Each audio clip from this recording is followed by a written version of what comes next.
Ester pasal 8. Perintah raja yang menguntungkan orang Yahudi.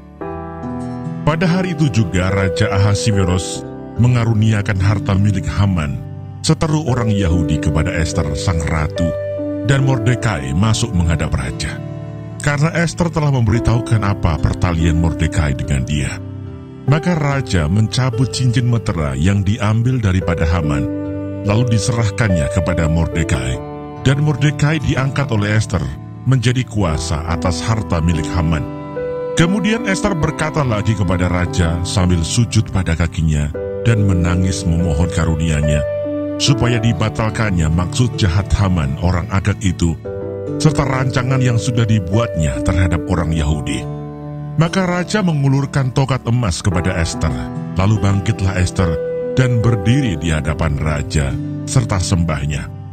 Jikalau baik pada pemandangan raja, dan jikalau hamba mendapat kasih raja, dan hal ini kiranya dipandang benar oleh raja, dan raja berkenan kepada hamba, maka hendaklah dikeluarkan surat titah untuk menarik kembali surat-surat yang berisi rancangan Haman bin Hamedata, orang Agag itu, yang ditulisnya untuk membinasakan orang Yahudi di dalam semua daerah kerajaan. Karena bagaimana hamba dapat melihat malapetaka yang menimpa bangsa hamba, dan bagaimana hamba dapat melihat kebinasaan sanak saudara hamba.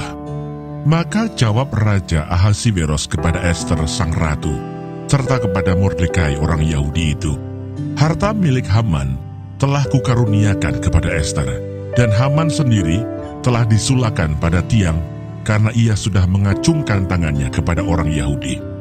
Tuliskanlah atas nama raja apa yang kamu pandang baik tentang orang Yahudi, dan meteraikanlah surat itu dengan cincin meterai raja. Karena surat yang dituliskan atas nama raja dan dimeteraikan dengan cincin meterai raja tidak dapat ditarik kembali.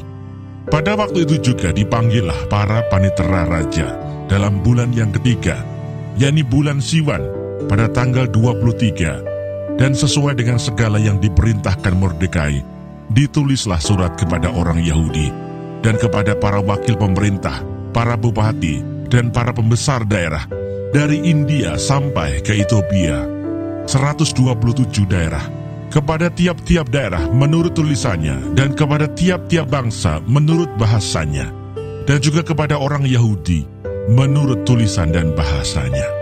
Maka ditulislah pesan atas nama Raja Ahasiweros, dan dimeterai dengan cincin meterai raja.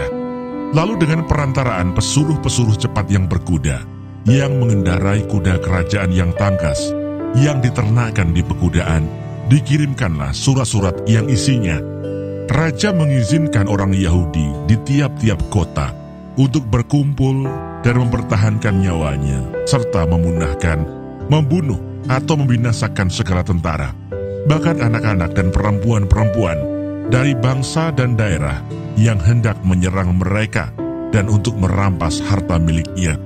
Pada hari yang sama di segala daerah, Raja Ahasiweros pada tanggal 13 bulan yang ke-12, yakni bulan Adar, salinan pesan tertulis itu harus diundangkan di tiap-tiap daerah, lalu diumumkan kepada segala bangsa, dan orang Yahudi harus bersiap-siap untuk hari itu akan melakukan pembalasan kepada musuhnya. Maka dengan terburu-buru dan tergesa-gesa, berangkatlah pesuruh-pesuruh cepat yang mengendarai kuda kerajaan yang tangkas itu atas titah raja, dan undang-undang itu dikeluarkan di dalam benteng Susan.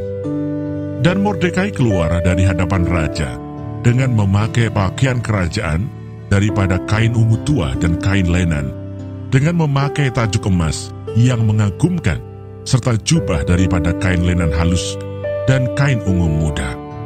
Maka kota Susan pun bertempik soraklah dan bersukaria. Orang Yahudi telah beroleh kelapangan hati dan sukacita, kegirangan dan kehormatan. Demikian juga di tiap-tiap daerah dan di tiap-tiap kota, di tempat manapun titah dan undang-undang raja telah sampai, ada sukacita dan kegirangan di antara orang Yahudi, dan perjamuan serta hari gembira. Dan lagi banyak dari antara rakyat negeri itu masuk Yahudi, karena mereka ditimpa ketakutan kepada orang Yahudi.